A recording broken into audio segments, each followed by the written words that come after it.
नमस्कार दोस्तों, GS world के द्वारा बीपीएससी 67वें पीटी के लिए चलाए जा रहे पहले प्रैक्टिस सेट के दूसरे पार्ट में आपका स्वागत है। इसमें केवल भारतीय इतिहास के प्रश्नों को सॉल्व किया गया है। तो अगर वीडियो अच्छी लगे तो वीडियो को कृपया लाइक करें, चैनल को सब्सक्राइब करें और चलिए शुरू करते हैं आज का प्रैक्टिस सेट।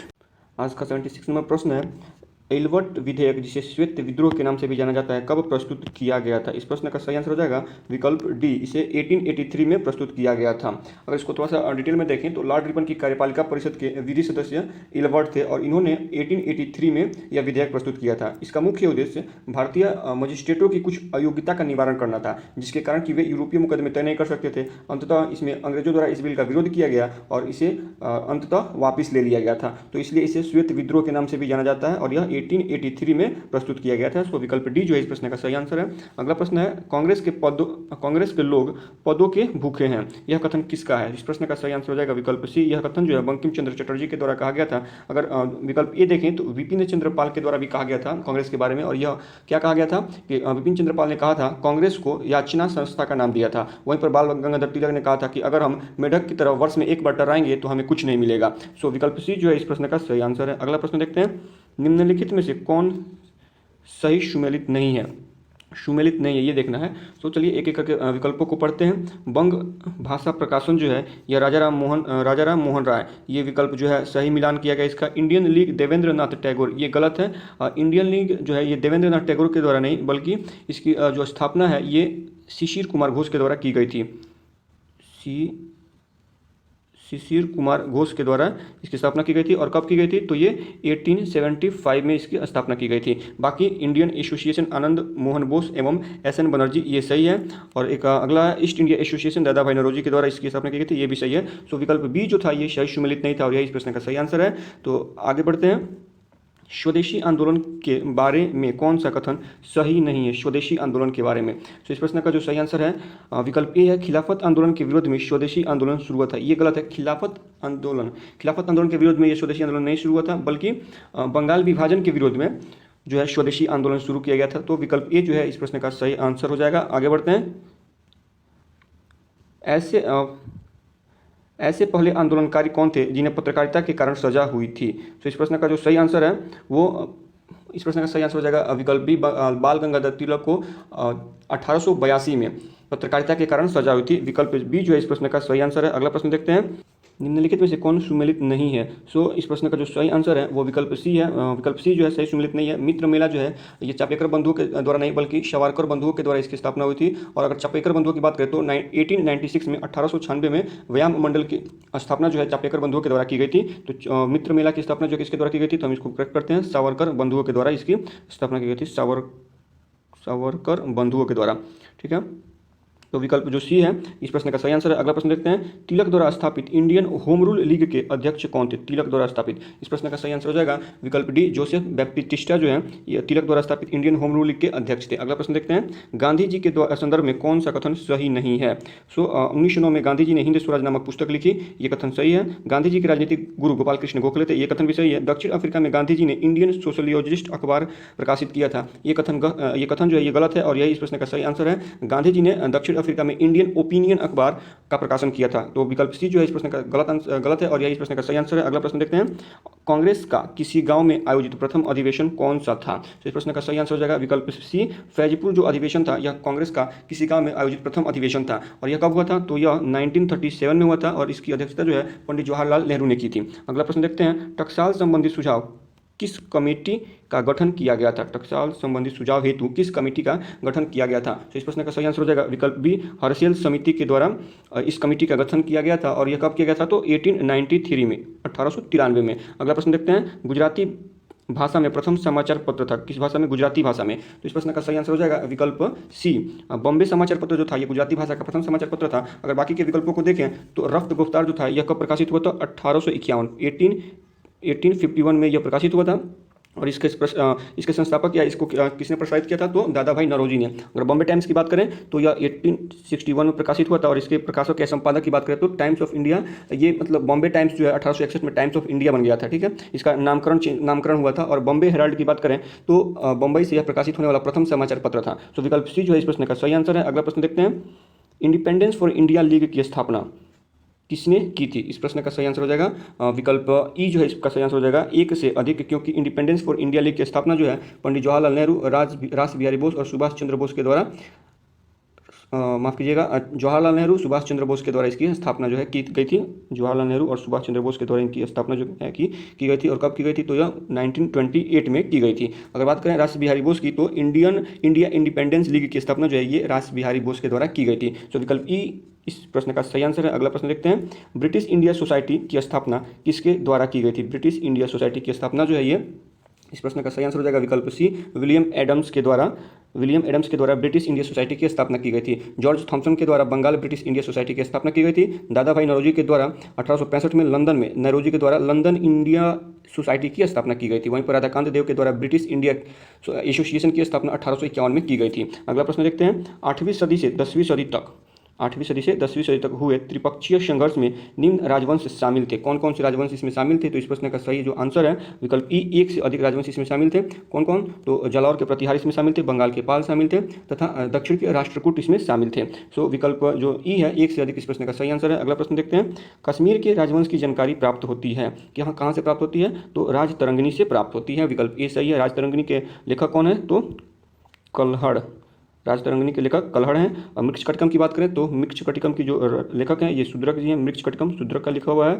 और अगर विकल्प सी की बात करें, किरातार्जुनियम जो है ये भारवी के द्वारा लिखा गया है, भारवी। और अगर बात करें आखिरी विकल्प की, स्वप्नवास वदत, तो इसकी जो ये जो रचना है ये रचना भास द्वारा लिखा गया है। इसकी रचना भास द्वारा की गई है और यह 13 नाटकों में से एक है। भास के द्वारा रचित 13 नाटकों में से एक है। ठीक है, तो विकल्प ए जो है इस प्रश्न का सही आंसर है। अगला प्रश्न देखते हैं, पूर्व मध्यकाल के शासक व संस्थापकों में से कौन सा जोड़ा सही नहीं है?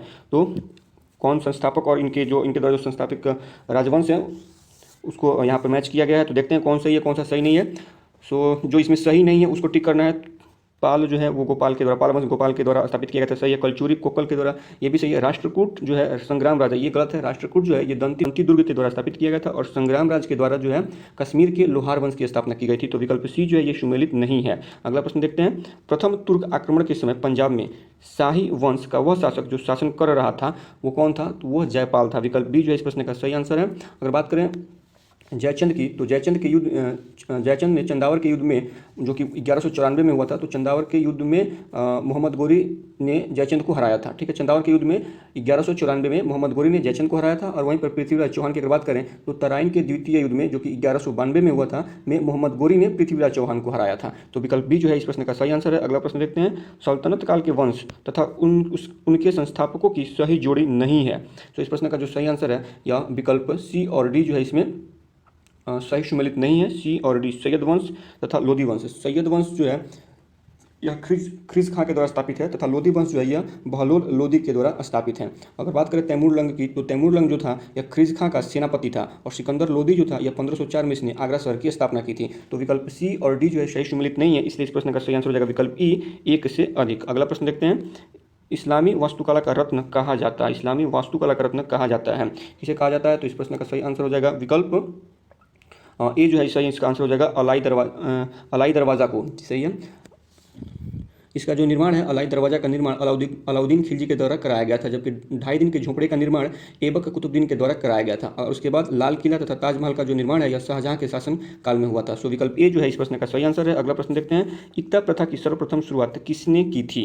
कौन सी प्रथा? इक्ता प्रथा। तो इस प्रश्न का जो सही आंसर है विकल्प बी है, इल्तुतमिश ने इक्ता प्रथा की सर्वप्रथम शुरुआत की थी। और बात करें कुतुबुद्दीन ऐबक की, तो इसने गुलाम वंश की स्थापना की थी। किसने? कुतुबुद्दीन ऐबक ने गुलाम वंश की स्थापना की थी। अगर बाकी के विकल्पों को देखें तो अलाउद्दीन खिलजी ने इक्ता प्रथा समाप्त कर दिया था तथा फिरोज तुगलक ने इक्ता प्रथा दोबारा शुरू किया था। सो विकल्प बी जो है इस प्रश्न का सही आंसर है। अगला प्रश्न देखते हैं, कबीर किस सुल्तान के समकालीन थे? इस प्रश्न का सही आंसर हो जाएगा विकल्प डी, सिकंदर लोदी के समकालीन थे कबीर। और बात करें कबीर की वाणी के, जो कबीर के वाणी है उसके संग्रह को बीजक कहा जाता है। कबीर के वाणी के संग्रह को बीजक कहा जाता है। सो विकल्प डी जो है इस प्रश्न का सही आंसर है। अगला प्रश्न देखते हैं, इटली का यात्री निकोलो कांटी किसके शासनकाल में विजयनगर की यात्रा पर आया था? इस प्रश्न का सही आंसर हो जाएगा विकल्प ए, देवराय प्रथम के शासनकाल में निकोलो कांटी जो है वो विजयनगर की यात्रा पर आया था। अगला प्रश्न देखते हैं, विजयनगर साम्राज्य के बारे में निम्नलिखित में से कौन सा कथन सही नहीं है? विजयनगर साम्राज्य के बारे में कौन सा कथन सही नहीं है? तो विकल्प सी जो है इस प्रश्न का सही आंसर हो जाएगा। विकल्प सी जो है इस प्रश्न का सही आंसर हो जाएगा। अगर बात करें विजयनगर साम्राज्य की, तो विजयनगर साम्राज्य में मनुष्य के क्रय विक्रय को वेश्यवग कहा जाता था तथा साथ ही मंदिरों में रहने वाली महिलाओं को देवदासी कहा जाता था। अगर बाकी के विकल्पों को पढ़ें तो विजयनगर साम्राज्य के खंडहर तुंगभद्रा नदी के किनारे स्थित है, ये सही है, क्योंकि विजयनगर जो साम्राज्य था वो तुंगभद्रा नदी के किनारे ही बसा था। तो विजयनगर का साम्राज्य का जो खंडहर होगा जाहिर सी बात है तुंगभद्रा नदी के किनारे ही मिलेगा। विजयनगर साम्राज्य में भूराजस्व की दर जो दर थी वह उपज का 1/6 भाग थी, ये भी सही है। इस साम्राज्य की सबसे छोटी प्रशासनिक इकाई उर कहलाती थी, ये विकल्प भी सही है। तो जो इसमें गलत है वो विकल्प सी है और यही इस प्रश्न का सही आंसर हो जाएगा। अगला प्रश्न देखते हैं। हसन गंगू ने बहमनी राज्य की स्थापना की तथा अपनी राजधानी बनाया कहाँ पर? तो इस प्रश्न का सही आंसर हो जाएगा विकल्प सी, गुलबर्गा में अपनी राजधानी बनाया था। और राजभाषा गुलबर्गा या हसन गंगू, बहमनी राज्य की जो राजभाषा थी वह मराठी थी। अगर बाकी के विकल्पों को देखें तो दौलताबाद, बरार और बीदर जो है ये बाकी के अन्य 3 इसके क्या थे, 3 प्रांतों में यह बटा हुआ था। यह साम्राज्य मतलब मुख्य रूप से 4 प्रांतों में बटा था, दौलताबाद, बरार, गुलबर्गा और बीदर, जिसमें से गुलबर्गा जो है यह बहमनी राज्य का राजधानी थी। तो विकल्प सी जो इस प्रश्न का सही आंसर है। अगला प्रश्न देखते हैं।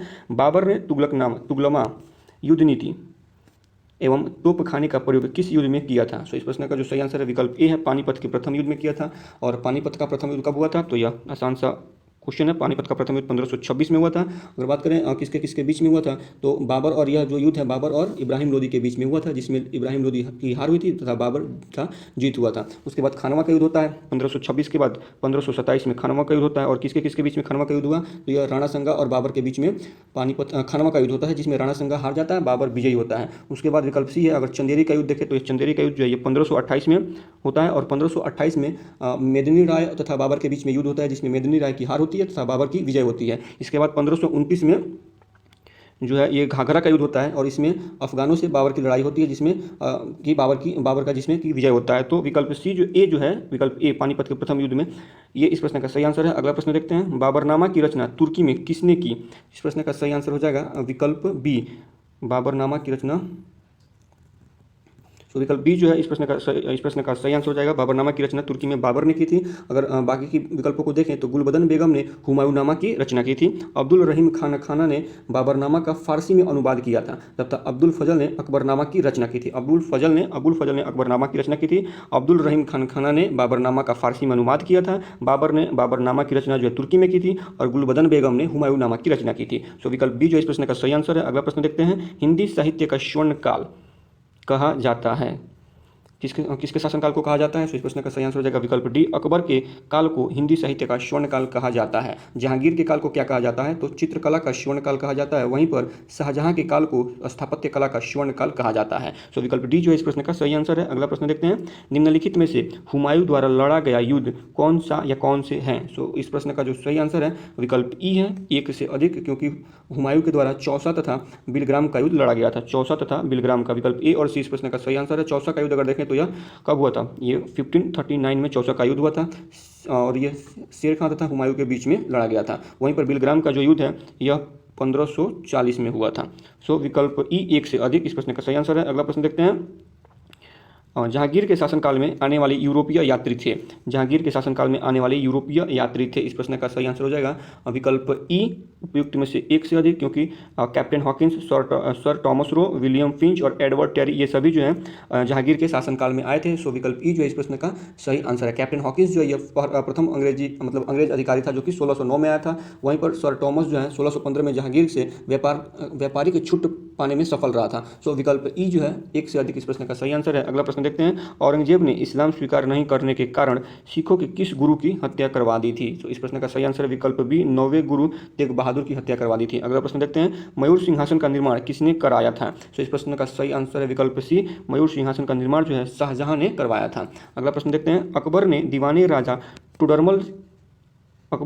राजा टोडरमल ने दहसाना बंदोबस्त लागू किया था। कहाँ पर लागू किया था या कब लागू किया था? सॉरी, यहाँ पे सन पूछा जा रहा है, कब लागू किया था? तो विकल्प सी जो इसका सही आंसर हो जाएगा 1580 में इसे लागू किया गया था। अगला प्रश्न देखते हैं। मराठों का मैकियावेली किसे कहा जाता है? मराठों का मैकियावेली किसे का माना जाता है या कहा जाता है?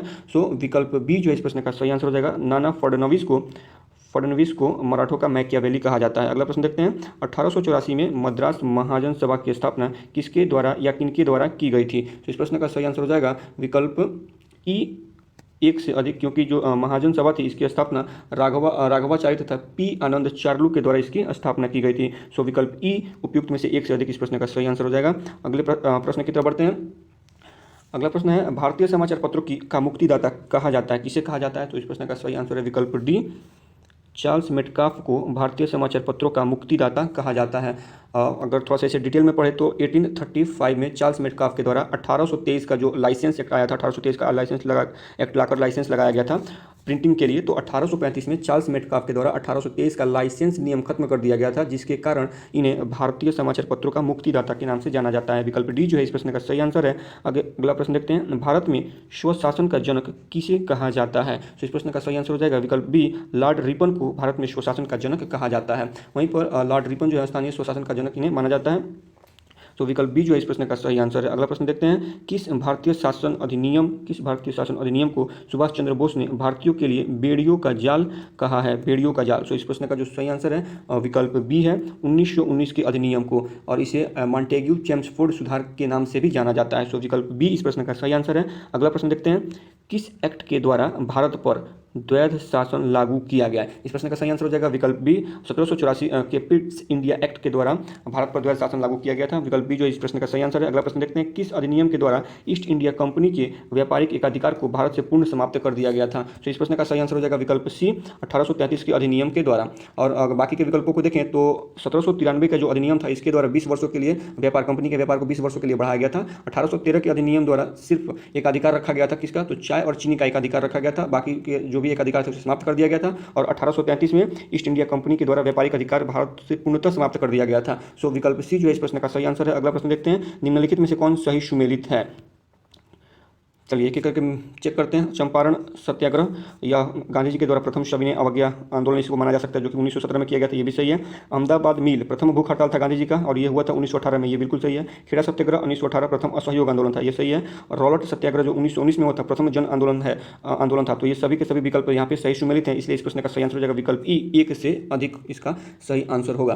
चलिए अगला प्रश्न देखते हैं, संपूर्ण मद्रास प्रांत में रैयतवाड़ी बंदोबस्त किसके द्वारा लागू किया गया था? संपूर्ण मद्रास प्रांत में कहा जा रहा है, ठीक है। सो इस प्रश्न का जो सही आंसर है विकल्प सी है, टॉमस मुनरो के द्वारा संपूर्ण मद्रास प्रांत में रैयतवाड़ी बंदोबस्त लागू किया गया था।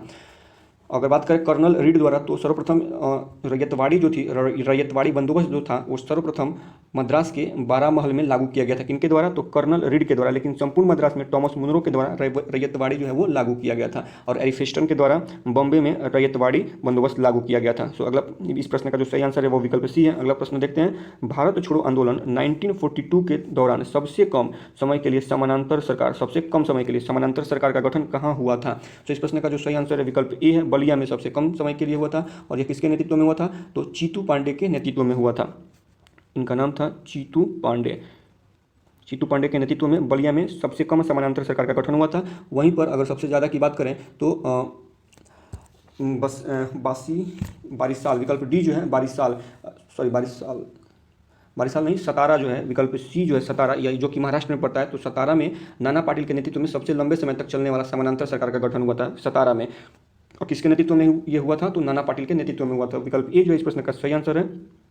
अगला प्रश्न देखते हैं, निम्नलिखित में से कौन सही सुमेलित नहीं है? सो इस प्रश्न का जो सही आंसर है वो विकल्प बी है, सुमेलित नहीं है। इनाम कमीशन जो है ये 1853 में नहीं बल्कि 1852 में 1852 में आया था। सो विकल्प बी जो है इस प्रश्न का सही आंसर है। अगला प्रश्न देखते हैं, भारत की स्वतंत्रता के समय निम्नलिखित में से कौन भारतीय राष्ट्रीय कांग्रेस के अध्यक्ष थे? तो इस प्रश्न का सही आंसर हो जाएगा विकल्प डी, जेबी कृपलानी जो है भारत की स्वतंत्रता के समय भारतीय राष्ट्रीय कांग्रेस के अध्यक्ष थे। अगला प्रश्न देखते हैं, गांधी एज महात्मा के लेखक कौन है? इस प्रश्न का सही आंसर हो जाएगा विकल्प डी, शाहीन अमीन गांधी एज महात्मा के लेखक हैं। आगे बढ़ते हैं, पीरपुर रिपोर्ट 1938 किसके द्वारा प्रस्तुत की गई थी? सो इस प्रश्न का सही आंसर है विकल्प सी, मुस्लिम लीग के द्वारा यह प्रस्तुत की गई थी। अगला प्रश्न देखते हैं, सहायक संधि प्रणाली निम्न राज्यों के द्वारा स्वीकृत की गई थी। सो इसको थोड़ा सा डीपली पढ़ेंगे। हैदराबाद इसमें किन किन राज्यों के द्वारा स्वीकृत की गई थी? तो सबसे पहले देखते हैं, तो हैदराबाद, अवध और सिंधिया के द्वारा सहायक संधि प्रणाली स्वीकृत की गई थी, इसलिए विकल्प ई, एक से अधिक इस प्रश्न का सही आंसर हो जाएगा। और हैदराबाद के द्वारा इसे कब स्वीकृत किया गया था? तो 1798 में इसे हैदराबाद के द्वारा स्वीकृत किया गया था। अवध के द्वारा इसे 1801 में तथा सिंधिया के द्वारा इसे 1804 में स्वीकृत किया गया था। इनके अलावा मैसूर और तंजौर ने 1999 में सहायक संधि प्रणाली स्वीकृत की थी। सो विकल्प ई जो है इस प्रश्न का सही आंसर है, एक से अधिक। होलकर यानी इंदौर के होलकरों ने सहायक संधि स्वीकार नहीं किया था। सो विकल्प ई इस प्रश्न का सही आंसर है। अगला प्रश्न देखते हैं, किस आंग्ल मैसूर युद्ध में मराठा हैदराबाद के निजाम एवं अंग्रेजों की संयुक्त सेना मैसूर के खिलाफ लड़ रही थी? तो इस प्रश्न का जो सही आंसर है वो विकल्प सी है, तृतीय आंग्ल मैसूर युद्ध में, तृतीय आंग्ल मैसूर युद्ध में। आगे बढ़ते हैं। अगर बात करें तृतीय आंग्ल मैसूर युद्ध की, तो इसका जो समय काल है ये 1790 से 1792 के बीच में ये लड़ा गया था। और अंग्रेजी जो सेना थी वह कॉर्नवालिस के नेतृत्व में इन्होंने ये लड़ाई लड़ी थी। तो विकल्प सी जो है इस प्रश्न का सही आंसर है। अगला प्रश्न देखते हैं, इकोनॉमिक हिस्ट्री ऑफ इंडिया पुस्तक किसने लिखी? सो इस प्रश्न का सही आंसर हो जाएगा विकल्प ए, रमेश चंद्र दत्त ने लिखी है। और बात करें बाकी के विकल्पों की, तो दादा भाई नौरोजी ने poverty and un British rule in India लिखा है। वहीं पर सुरेंद्र नाथ बनर्जी ने अ नेशन इन मेकिंग नामक पुस्तक की रचना की है। तो विकल्प ए जो इस प्रश्न का सही आंसर है। आगे बढ़ते हैं 125 नंबर के क्वेश्चन पे। क्यूमनल अवार्ड जिसे सांप्रदायिक निर्णय भी कहा गया के विरोध में गांधी जी के आमरण अनशन में उनका साथ किसने दिया था? इस प्रश्न का जो सही आंसर हो जाएगा विकल्प बी सही आंसर हो जाएगा, NC राजा ने उनका साथ दिया था। और ये कब हुआ था? तो 1932 की बात है ये। 1932 में जब ब्रिटिश प्रधानमंत्री रैमजे मैकडोनाल्ड ने क्यूमिनल अवार्ड, जिसे कि सांप्रदायिक निर्णय भी कहा जाता है, तो क्यूमिनल अवार्ड की घोषणा की, जिसमें सांप्रदायिक निर्वाचन की व्यवस्था की गई थी। और इसी के विरोध में गांधी जी ने जेल में ही आमरण अनशन पर बैठ गए थे। और इस अनशन में इनका साथ जो है वो NC राजा साहब ने दिया था। तो विकल्प बी जो है इस प्रश्न का सही आंसर है। अगला प्रश्न देखते हैं, Curzon education policy 904, Curzon education policy 1904 को किसने राष्ट्रीय शिक्षा को पीछे खींचने वाला अधिनियम कहा? तो इस प्रश्न का जो सही आंसर है वो विकल्प बी है, गोपाल कृष्ण गोखले ने इसे राष्ट्रीय शिक्षा को पीछे खींचने वाला अधिनियम कहा था। तो विकल्प बी जो है इस प्रश्न का सही आंसर है। अगला प्रश्न देखते हैं, आत्मसम्मान आंदोलन की शुरुआत किसने की थी? तो इस प्रश्न का सही आंसर हो जाएगा विकल्प सी, EV रामास्वामी नायकर ने। और यह कब किया था? तो 1920 के दशक में ये शुरू हुआ था, 1920 के दशक में। अगला प्रश्न देखते हैं, भारत में ट्रेड यूनियन आंदोलन का पिता किसे कहा जाता है? ट्रेड यूनियन आंदोलन का पिता। तो इस प्रश्न का सही आंसर हो जाएगा विकल्प बी, NM लोखंडे को भारत में ट्रेड यूनियन आंदोलन का पिता कहा जाता है। अगला प्रश्न देखते हैं, भारत महिला परिषद की स्थापना किसके द्वारा की गई थी? तो भारत महिला परिषद की स्थापना जो है रमाबाई रनाडे के द्वारा की गई थी। और कब की गई थी? तो यह 1904 में की गई थी। विकल्प बी जो है इस प्रश्न का सही आंसर है। अगर पंडित रमाबाई सरस्वती की बात करें तो इन्होंने आर्य महिला समाज की स्थापना की थी। और वहीं पर लेडी हार्डिंग के द्वारा 1916 में दिल्ली में लेडी हार्डिंग मेडिकल कॉलेज की स्थापना की गई थी। तो विकल्प बी जो है इस प्रश्न का सही आंसर है। अगला प्रश्न देखते हैं, अखिल भारतीय किसान कांग्रेस सभा के अध्यक्ष कौन थे? तो इस प्रश्न का सही आंसर हो जाएगा विकल्प बी, सहजानंद सरस्वती थे। अगला प्रश्न देखते हैं, और अगर बात करें अखिल भारतीय किसान कांग्रेस सभा की स्थापना की, इसकी स्थापना कब हुई थी? तो यह जो है 1936 में लखनऊ में इसकी स्थापना हुई थी। और अध्यक्ष इसके सहजानंद सरस्वती थे। और NG जो रंगा थे ये इसके सचिव थे। सो अगला प्रश्न देखते हैं, एक परीक्षा में 100 उम्मीदवारों द्वारा प्राप्त औसत, माफ कीजिएगा, एक परीक्षा में 100 उम्मीदवारों द्वारा प्राप्त औसत अंक 50 है, उत्तीर्ण उम्मीदवारों द्वारा प्राप्त औसत अंक 65 है और असफल उम्मीदवारों द्वारा प्राप्त अंक 35 है।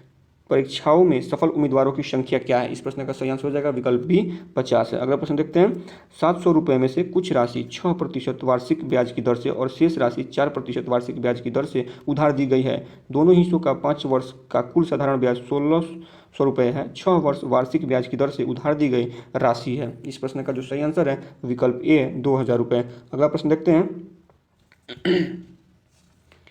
एक शंकु की त्रिज्या तथा ऊंचाई का अनुपात एक अनुपात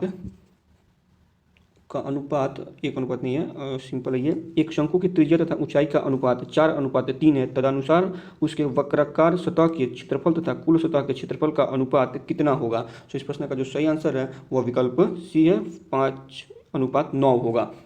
अगला प्रश्न देखते हैं, व्यक्तियों के एक समूह में 70% व्यक्ति पुरुष और 30% विवाहित हैं। यदि पुरुषों का 2/7 भाग विवाहित है तो महिलाओं का कितना भाग अविवाहित है? इस प्रश्न का सही आंसर हो जाएगा विकल्प बी, 2/3 भाग। अगला प्रश्न देखते हैं, किसी पहिए की त्रिज्या 3.5 मीटर है, यदि 1 मिनट में वो 450 चक्कर लगाता है तो उसकी गति स्पीड क्या होगी। सो इस प्रश्न का जो सही आंसर है विकल्प डी है, 594 किलोमीटर प्रति सेकंड होगी। अगला प्रश्न देखते हैं, एक वर्गाकार क्षेत्र का क्षेत्रफल 576 किलोमीटर है, 12 किलोमीटर प्रति घंटे की चाल से एक घोड़े को इसके चारों ओर दौड़ने में कितना समय लगेगा। तो इस प्रश्न का जो सही आंसर है वो विकल्प सी है, 8 घंटा लगेगा। अगर इसको सॉल्व करें तो वर्गाकार क्षेत्र का क्षेत्रफल जो है ये दिया गया है 576 किलोमीटर, और वर्ग का क्षेत्रफल होता है भुजा स्क्वायर, तो अर्थात यहाँ पे भुजा स्क्वायर यहाँ पे दिया हुआ है। अगर इसको ऐसे बनाए तो भुजा स्क्वायर इक्वल टू 576 दिया गया है। तो अगर एक भुजा की बात करेंगे तो सिर्फ भुजा का हो जाएगा भुजा बराबर √576, तो एक भुजा की जो लंबाई है वो निकलेगी 24। तो इस प्रकार से अगर ये एक वर्ग है तो इसकी एक भुजा की लंबाई 24 है, तो बाकी सभी भुजाओं की लंबाई क्या होगी, 24 ही होगी। तो 24, तो और ये कह रहा है कि 12 किलोमीटर प्रति घंटे की चाल से चल रहा है और ये 24 किलोमीटर है, तो क्या हो जाएगा, 2 घंटे में इसको पूरा कर जाएगा। तो 2 घंटा ये, 2 घंटा ये, 2 घंटा ये, 2 घंटा ये, चारों मिलाकर 2 घंटे, तो 2 × 4 कर देंगे इक्वल टू 8 किलोमीटर, वह 8 आवर हो जाएगा। विकल्प सी जो है इस प्रश्न का सही आंसर है। अगला प्रश्न देखते हैं, 45 लीटर के एक मिश्रण में दूध और पानी का अनुपात 3:2 है, इसमें कितना पानी मिलाया जाए कि अनुपात 9:11 हो जाएगा। तो इस प्रश्न का सही आंसर हो जाएगा विकल्प बी, 15 लीटर पानी मिलाए जाने पर अनुपात जो है 9:11 हो जाएगा। अगला प्रश्न देखते हैं, एक शंकु, एक गोला और एक बेलन एक समान आधार वाले हैं और उनकी ऊंचाई भी एक समान है, तदनुसार उन तीनों के आयतन का अनुपात क्या होगा। इस प्रश्न का सही आंसर हो जाएगा विकल्प डी, इनमें से कोई नहीं, क्योंकि इनके आयतन का जो अनुपात है वो 1:4:3 होगा, 1:4:3 होगा। अगला प्रश्न देखते हैं, एक वस्तु का विक्रय मूल्य 24 रुपया है, यदि उसका क्रय मूल्य और हानि प्रतिशत समान हो तो वस्तु का हानि प्रतिशत ज्ञात करें। क्या करने के लिए कहा गया है, तो हानि प्रतिशत को ज्ञात करने के लिए बताया गया है। तो इसका सही आंसर हो जाएगा विकल्प सी, 60% होगा हानि। अगला प्रश्न देखते हैं, एक परीक्षा में एक विद्यार्थी को 45% अंक प्राप्त होते हैं और उत्तीर्णता अंक से 54 अंक अधिक मिलता है, तथा दूसरा विद्यार्थी उसी परीक्षा में 30% अंक प्राप्त करता है और 36 अंकों से फेल हो जाता है, तो उस परीक्षा में पास करने के लिए या पास के लिए कितने अंक चाहिए। तो इस प्रश्न का जो सही आंसर है वो विकल्प डी है, 216 अंक चाहिए। अगला प्रश्न देखते हैं, 5 लड़कियां एक मेज पर छायाचित्र खिंचवाने के लिए बैठी हैं। सीमा रानी की दाईं ओर तथा बिंदु के बाईं ओर है, मेरी रानी के बाईं ओर बैठी है तथा रीटा जो है रानी और मेरी के मध्य में है। तो इसमें सिंपल है, पहले हम इसको बना लेते हैं, इसके डायग्राम को। मेरी यहाँ पे हो जाएगा, अगर यहाँ पर मेरी है मेरी, तो इसके बाद हो जाएगी बैठेगी रीटा, मेरी, इसके बाद बैठेगी रीटा, उसके बाद रानी, फिर सीमा और फिर बैठेगी बिंदु। तो अब एक एक ये यहाँ पे इस तरह का डायग्राम बनेगा। अगर ऐसे बनता है तो इसके अनुसार हम बाकी के डायग्राम मतलब बाकी के सीटिंग अरेंजमेंट ऐसे करेंगे और एक एक करके फिर प्रश्नों को देखते हैं। छायाचित्र में दाईं ओर से दूसरे स्थान पर कौन होगी। तो इस प्रश्न का सही आंसर हो जाएगा विकल्प डी, सीमा बैठेगी। अगला प्रश्न देखते हैं, छायाचित्र में बाईं ओर से दूसरे स्थान पर कौन होगी। तो बाईं ओर से दूसरे स्थान पर रीटा होगी।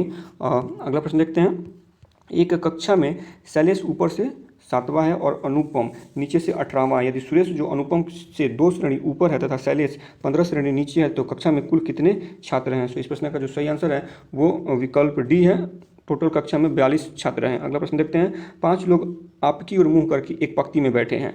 एक्स वाई के बाईं ओर है, एक्स जो है वाई के बाईं ओर है, ठीक है, एक्स वाई के बाईं ओर है, वाई जेड के दाईं ओर बैठा है और वाई वी जो है एक्स के दाईं ओर बैठा है और वाई डब्ल्यू जो है वाई के बाईं ओर। यदि जेड पंक्ति के एक छोर पर बैठा है तो बीच में कौन बैठा है। तो सीटिंग अरेंजमेंट जो है उसका ऐसे इस प्रकार से इसका सीटिंग अरेंजमेंट होगा और जो जेड हो गया ये सबसे लास्ट में अंतिम में हो गया। तो पूछा जा रहा है कि बीच में कौन बैठा है। सो बीच में 2 से इधर निकाल देंगे, 2 इधर निकाल देंगे, तो वाई जो है ये बीच में बैठा है, विकल्प सी जो है इस प्रश्न का सही आंसर है। अगला प्रश्न देखते हैं, 30 बच्चों की एक कक्षा में शरण शीर्ष से 9वें रैंक पर है, मनीष शरण से 5 रैंक नीचे है, तल से मनीष की रैंक क्या है। सो इस प्रश्न का जो सही आंसर है विकल्प ए है, 17वां रैंक होगा। अगला प्रश्न देखते हैं, अगला प्रश्न है, MDKRTHW और A केंद्रोन्मुख होकर एक वृत्त के गिर्द बैठे हैं। ये अगर आपका वृत्त हो गया तो इसके गिर्द में ये लोग बैठे हैं, ठीक है। D M के दाएं दूसरा है, D जो है वो M के दाएं दूसरा है। अगर D यहाँ पे है, D यहाँ पे है तो D जो है M के दाएं दूसरा है और अगर हम एक एम को यहाँ पर लेते हैं तो डी हो गया, एम के दाएँ दूसरा हो गया। उसके बाद कहा जा रहा है टी के बाएँ पाँचवा है, जो टी के बाएँ पाँचवा है, टी के बाएँ पाँचवा है, ठीक है। तो 1 2 3 4 और एक यहाँ पे बना लेंगे 5, तो टी के बाएँ ये एम जो है पाँचवा हो गया। आगे बढ़ते हैं, के आर के दाएँ तीसरा है, के जो है आर के दाएँ तीसरा है। तो अगर हम यहाँ पर अगर आर को लेते हैं तो आर के दाएँ जो है के तीसरा है, 1 2 और यहाँ पे तीसरा हो जाएगा के। तो इस प्रकार से के जो है आर के दाएँ तीसरा हो गया। अगर जो तीसरा है जो डी के दाएँ दूसरा है, जो डी के दाएँ जो दूसरा पे खुद दूसरे स्थान पे है, तो यानी मतलब कि बीच में यहाँ पे एक रहेगा कोई ना कोई, ठीक है। अब उसके बाद एच डब्ल्यू के दाएँ दूसरा है, एच जो है वो डब्ल्यू के दाएँ दूसरा है, तो यहाँ पे डब्ल्यू और यहाँ पे एच कर देते हैं और यहाँ पे बाकी जो बचा उससे ए बैठा देते हैं। इस प्रकार से ए के दाएँ कौन है, क्वेश्चन किया जा रहा है ए के दाएँ कौन है, तो ए के दाएँ क्या हो जाएगा, ए के दाएँ के हो जाएगा। विकल्प सी जो है इस प्रश्न का सही आंसर हो जाएगा। अगला प्रश्न देखते हैं, दिए गए विकल्पों में शब्दों की 3 जोड़ी समान है, समान रूप से संबंधित है और एक जोड़ी जो है अलग तरह से संबंधित है, उस जोड़ी को ज्ञात करें जो अलग तरह से संबंधित है। चीनी और मीठा कहा गया, बाकी तो हींग सफ़ेद होता है, ठीक है, नींबू पीला होता है, पत्ती हरा होती है। देखिए तो यहाँ पर चीज़ें दी गई हैं और उनसे संबंधित उनके कलर को दिया गया, तो ये तीनों एक समान है, लेकिन चीनी और मीठा जो है ये अलग है, ये एक समान नहीं है, तो इसलिए यही जो है इस प्रश्न का सही आंसर हो जाएगा विकल्प ए। अगला प्रश्न देखते हैं, नीचे दिए गए शब्दों को इस प्रकार व्यवस्थित करें जैसे कि किसी अंग्रेजी डिक्शनरी में आएंगे और जो शब्द आखिरी आएगा उसे चुनिए। तो जब हम इन विकल्पों को, जब हम इस सभी विकल्पों को जब हम एक डिक्शनरी के थ्रू सजाने की कोशिश करेंगे तो जो क्रम मिलेगा वो ऐसे होगा।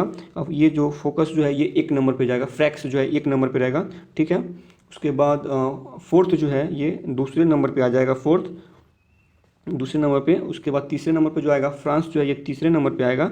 फ्रिक्स जो है ये जाएगा 5वें नंबर पे और फ्रेम्ड जो है ये जाएगा दूसरे नंबर पे, ठीक।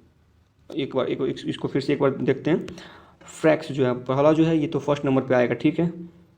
फोर्थ की बात करें तो फोर्थ जो है ये फोर्थ प्लेस पे ही जाएगा।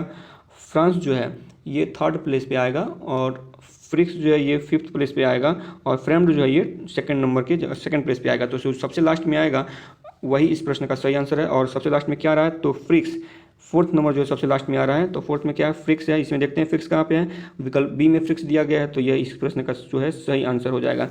अगला प्रश्न देखते हैं, निम्नलिखित अक्षर श्रृंखला में लुप्त पद को ज्ञात कीजिए। इस प्रश्न का सही आंसर हो जाएगा विकल्प सी। अगला प्रश्न है, यहाँ एक कृत्रिम भाषा के कुछ शब्द दिए गए हैं। बोफमॉक का अर्थ है हैंडशेक, बॉफ्टे का अर्थ है शेक आउट और जेमेटी का अर्थ है आउट स्टम्प। तो किस शब्द का अर्थ है स्मार्टेस्ट हो जाएगा, तो इस प्रश्न का सही जो आंसर है विकल्प ए है, टेहेफ का अर्थ स्मार्टेस्ट हो जाएगा। सो विकल्प ए जो इस प्रश्न का सही आंसर है। So thank you friends for watching my video. अगर वीडियो अच्छी लगी हो तो चैनल को सब्सक्राइब करें, वीडियो को लाइक करें तथा दोस्तों के बीच में शेयर करें। मिलते हैं फिर इसके अगले पार्ट में, तब तक के लिए धन्यवाद।